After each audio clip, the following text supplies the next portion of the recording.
C'est assez extraordinaire cette interdiction de tirer profit des lumières. D'où on le voit, il est marqué là-bas. Ve'ela nureshush leishtamesh bahen. C'est ce qu'on dit quand on allume le Hanoukia. On n'a pas le droit de nous servir et de tirer profit des lumières de Hanouka. Et là, on a le droit que de les voir. C'est quoi cette interdiction un peu étrange?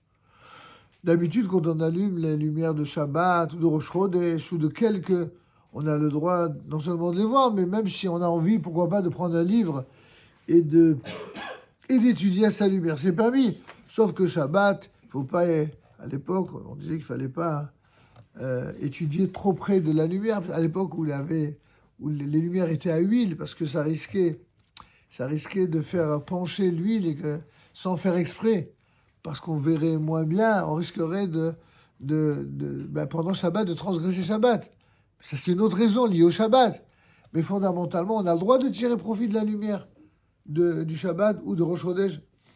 Pourquoi juste pour Hanouka, on nous dit, attention, l'allumage de Hanouka, on se doit d'observer, en général, on a une demi-heure pour cela, pour regarder les lumières, et avec beaucoup de profondeur, penser. Mais à quoi on pense quand on voit et qu'on ne tire pas profit? Question pour un champion. Par exemple, cernons mieux la question. Si je me trouve d'un coup comme ça avec une panne d'électricité et que j'ai les lumières de Hanouka, théoriquement, je n'ai pas le droit de prendre un livre et de regarder à la lumière.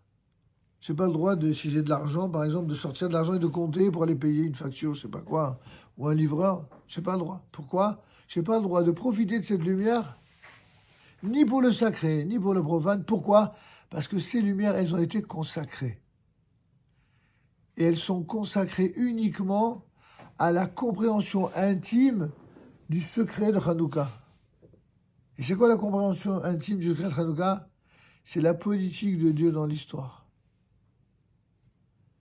Et la politique de Dieu dans l'histoire, c'est la capacité des Juifs, mais aussi des non-Juifs, à prendre part à la construction du monde tel que Dieu l'a conçu au moment même de cette création-là. Et pour cela, on a besoin de lumière. On a besoin de ceux qui pensent, qui réfléchissent en accord avec la lumière divine. Et toute personne qui va utiliser cette lumière à des fins personnelles, qui va l'utiliser, qui va s'en servir, on va dire ça en des termes un peu plus modernes, qui va instrumentaliser.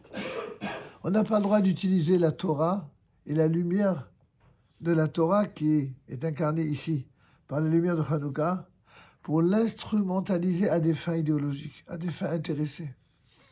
Je n'ai pas le droit d'utiliser la Torah pour chercher tel pouvoir, qu'il soit de gauche, de droite, de ce que vous voulez. C'est en cela que je vous dis non. Ce qui nous intéresse à nous, c'est la politique de Dieu, c'est pas la politique ni de gauche ni de droite. Alors c'est quoi la politique de Dieu? Mais c'est pour ça qu'on a besoin d'étudier la Torah, mais c'est aussi pour ça qu'on a besoin, quand on observe la Hanoukia, les lumières de la Hanoukia, on doit penser aux brachot. Qu'est-ce qu'on dit dans les brachot? Dieu a accompli des miracles à nos ancêtres, Bayamim Haem, en ces temps-là, sous-entendu dans les temps antiques, à cette époque de Hanouka, mais on dit la même chose pour Purim, Bazemanazé, de notre temps. Et là, évidemment, on ne comprend pas, d'un point de vue purement du sens immédiat, comment tu peux remercier Dieu pour quelque chose qui s'est passé à l'époque et de ramener à ce qui se passe aujourd'hui. Enfin, c'est deux choses différentes. Réponse, non. Quand tu regardes les lumières de Hanouka, tu dois prendre conscience que ce que Dieu a fait quand il a fait les miracles à l'époque, c'est pas uniquement des miracles pour l'époque. Il a créé une logique miraculeuse qui va égrener le temps durant tous les exils successifs d'Israël depuis l'époque jusqu'à aujourd'hui. Et cette intelligence de l'histoire, de la conduite divine de l'histoire, elle est nécessaire, non seulement pour comprendre les messages véhiculés par ce qui s'est produit à l'époque, mais pour arriver à comprendre ce qui se passe aujourd'hui et trouver les solutions lumineuses de notre temps. On a besoin de cela. On a besoin de le méditer. Et pour cela, il faut être dans une image, dans un éclairage qui soit simple, qui soit pur. Et certainement pas une instrumentalisation idéologique fallacieuse.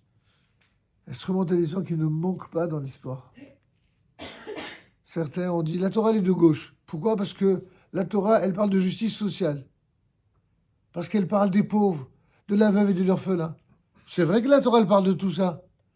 Et alors pourquoi tu dis que la Torah elle est de gauche pour ça? Mais elle ne parle pas que de ça, la Torah.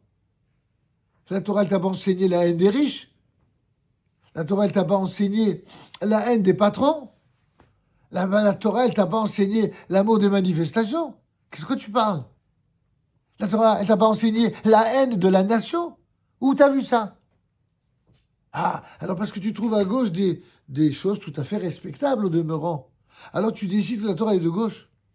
À l'inverse, la Torah, disent certains, elle est de droite.